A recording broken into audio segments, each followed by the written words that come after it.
What up, everybody? Let me see how to get this started. It's my first time using this. Trying to make this into a big screen, if that's even a possibility. Uh-huh. Okay, I guess that's not. I don't even know how you guys are going to view. It's my first time using this thing. But what's up, man? Welcome to my school community. We're going to be talking about today 3 steps to position yourself for funding and becoming a winning organization.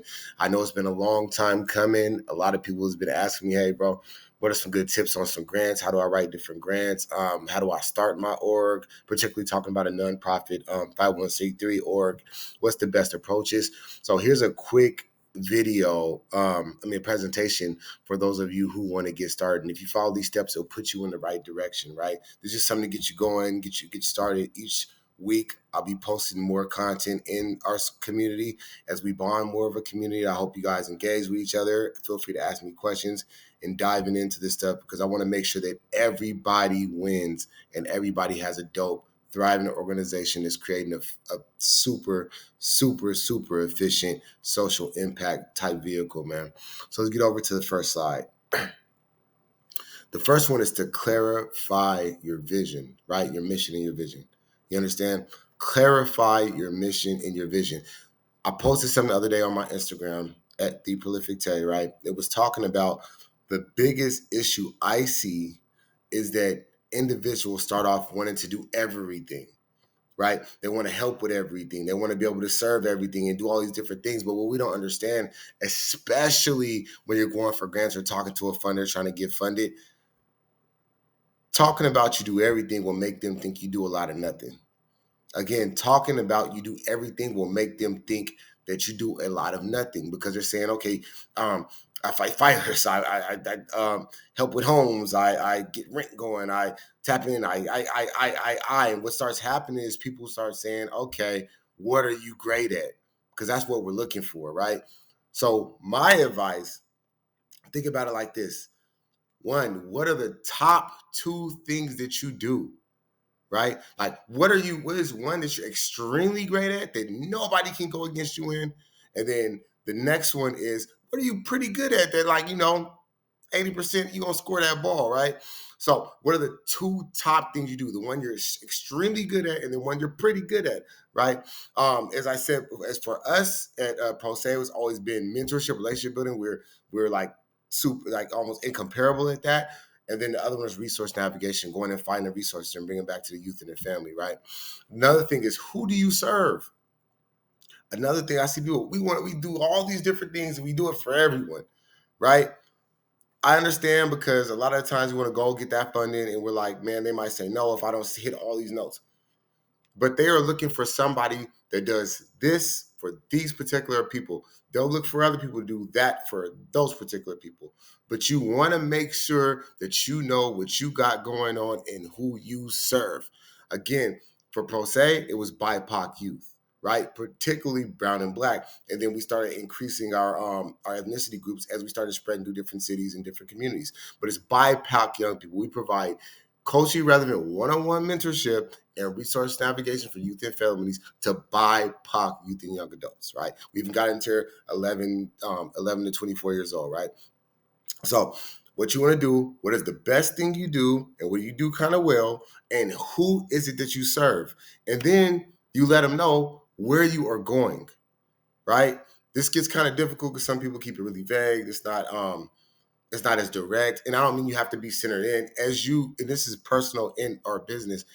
As you grow in your perspective, your vision is going to grow. Trust me.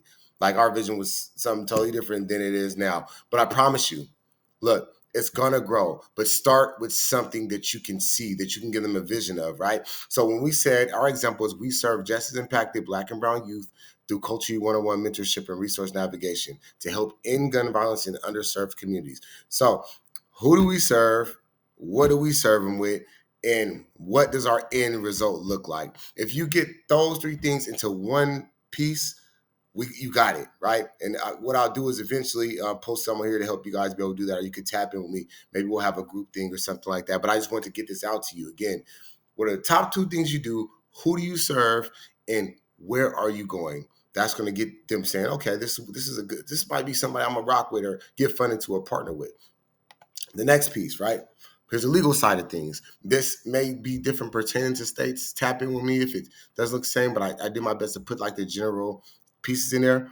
One, you need a business license, right? You need a business license. You need to have a business license.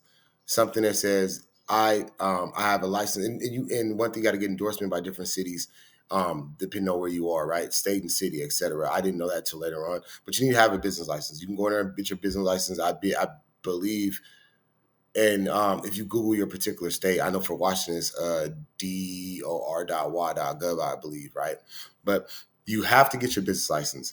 Another thing is get your articles of incorporation. I forgot to put that here, but get your articles of incorporations, meaning that you are now an incorporated entity, right? So get your business license, get your articles of incorporation, which you can Google, get your EIN, right? Your EIN is like your nonprofit or your federal tax number, right? It's like, this is how I tax. It's equivalent to what your Social Security would be. These are things that almost every grant I've ever filled out, actually every grant I've ever filled out, you need an EIN. You go on, look on Google how to get your EIN. If we're having difficulty doing that, let's tap in. We'll figure out how to do it even better. Another thing that I didn't know till later on and almost missed out on almost 400,000, right, from a federal thing, is you need your SAMS number, SAMS and DUNS number. You go on SAMS.gov and register to get your SAM and your DUNS number. That positions you for federal funding. Federal funding is larger and federal funding lasts longer. Get that. Don't play with it. Another thing a lot of people don't know is charitable organization registration, right, at the state level. I didn't even know what that was in the beginning, right? I had to have a funder that, thank you, they were particularly cool with us. We had a couple of drinks outside of the time and really bonded and had a good time, right?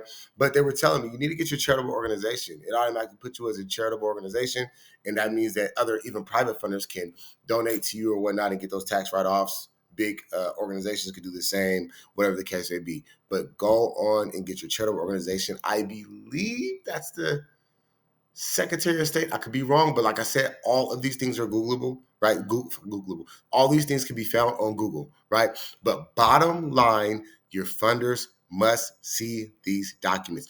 Go get yourself into a legal business, okay? Now, starting out funding. People are like, where do I find it? I remember in the beginning of Pro Se, I had people that knew where it was, but not many of them were trying to tell me how I go for grants. I didn't know where to look for grants. I didn't even know. Initially starting out, right, it was individuals that knew, that heard of what we were doing because I was paying out of my pocket, and they heard of what we were doing via Instagrams and Facebooks and whatnot. So they actually had started reaching out to us for like smaller grants, got like $1,000 grant, and then they heard of what we did. They gave us like a $7,500 grant, then it turned to like a $25,000, $50,000 grant. But what starts happening is, what you can do is Google. This way, I wish I had ChatGPT at this point, back when we started, right, in 2021.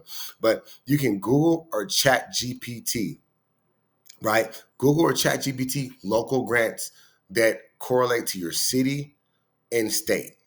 Google them up. And when you click on these things, they usually have a subscribe. Go subscribe, right? Go and subscribe to the place. So then you'll consistently get stuff going to your email about what grants are out, what grants you can get. Okay. So Google and ChatGPT your local grants. Start there. In my opinion, start there. They're usually a little more simple. They're a little more user-friendly before you get to all the larger grants that get a little more difficult. We'll get into that another time. But yeah, start looking for local grants and always subscribe to the website to be updated on whenever it comes, right? And the thing about it is, as you start building with more funders and get some grants, I promise you, what starts happening is people will start eventually just telling you when they are. And if you really get good at networking, you start knowing what grants are coming out before they come out. Not saying they come and be like, here, it's not a bypass thing where it's like illegal or nothing. It's like, hey, bro, you know, there's a grant coming for this, man, and I might know some people over there. So I want to put you up on game. And then next, you know, you got so many grants coming, you're gonna have to either still grant write yourself, which is gonna probably be difficult depending on how big you get, or you have to get a higher grant writer, right? Tap in with me, we can figure out, right? But look, Google your local grants or ChatGPT. Another thing you want to do, you want to build a proof of concept. Again, like I said in the beginning, what I was doing was I was getting the young people, paying it out of their pocket. We're doing group sessions. I think my first one was a 6-week group session. We provided food and found a workspace that we were able to use for free. Thank God. I appreciate you, man. And then what I did was just take a bunch of pictures. I think the first one we only had like 6 to 9 young people I had already been working with in outreach. So then I got them in the group and I started taking pictures. And I made it look like I made a 6 to 10 person group look like there was 20, 30 kids, right? Just by different video angles, different picture angles. I let sponsors get pictures and all that kind of stuff and just put it out there, showing what we did, telling people consistently. And that goes to our social media marketing like crazy. I'm just telling people all the different times, video here, picture there, testimonial here, selfie there, doing this, doing that. You feel me? Because guess what? The visibility and credibility gets you funding traction. Once they see you're consistently putting out stuff, doing it, what starts to happen is they're like, okay, they're really doing it. Because if somebody sees you on every platform every single day, you're going to get their attention eventually and see what you're doing. And if they're the type of people that want to invest in something like this or partner in something like that, they're going to come to you. You always want to be the one with the most attention. Attention will breed your funding, right? Another thing is partnerships, fiscal sponsorships, right? Partnerships, partnering with other organizations that are already got some big traction, and you can fix one of their problems they don't have. We just talked to an organization that they do youth leadership, and they're a huge organization, a huge city. They get a lot of funding. We came in and said, "Well, do you guys provide mentorship and case management?" They said, "No, we don't." I said, "That's what we're great at. Can we fill in that spot?" They're like, "Yes, hell yes." Right? So go find out where the holes are missing. Go do some research on your local spots and see what you need. I promise you, bro, you will not be let down. Fill that hole. Fill that hole. The fiscal sponsorship, I think we've done this once or twice. But a fiscal sponsorship is where another already set org takes you under and takes responsibility of your fiduciary things, right?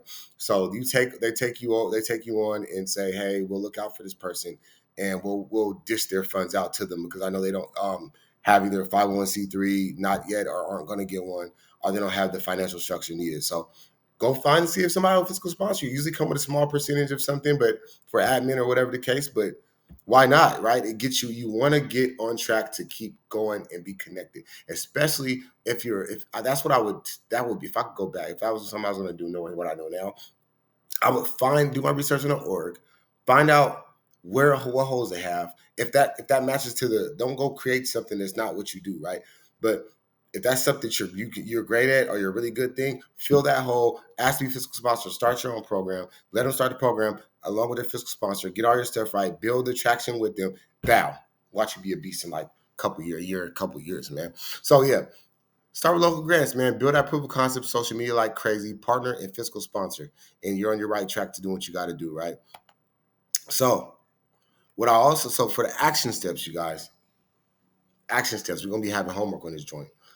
Write down your mission, your vision, and your target audience. Like we said, what is it that you do? Where are you trying to go? Who are you trying to help? Remember, again, the top two things that you do, right? Where are you trying to go, and who are you trying to help? Then decide how you're going to start your proof of concept. What is a workshop I'm going to do? What's a day thing I'm going to do? Do that. Put that together, right? Then post your mission statement in the community feed and give each other feedback on what you think, right? Give each other feedback on what you think. Let's make this a community of building social impact. Let's make this a community of doing great things for community, right? Let's make this a community of positivity, of strength, and of leadership. Let's get this stuff funded. Let's get it popping, all right? So I want to say this, right? It's not going to just fall into your lap. You're going to have to do something. You got to get that idea into reality. And at first, it seems so big, but that's what we're here for, to compartmentalize and break these things down. Don't look at it as a whole. They said the fastest way to eat an elephant is one bite at a time. So do me a favor and do the people that you owe a favor, because there's people that you owe with your greatness that you've been blessed with. And get started now. Tap in with me, man. I appreciate you guys. We're going to have more coming soon. Tell me what you thought about the video. Comment your mission statements. Peace.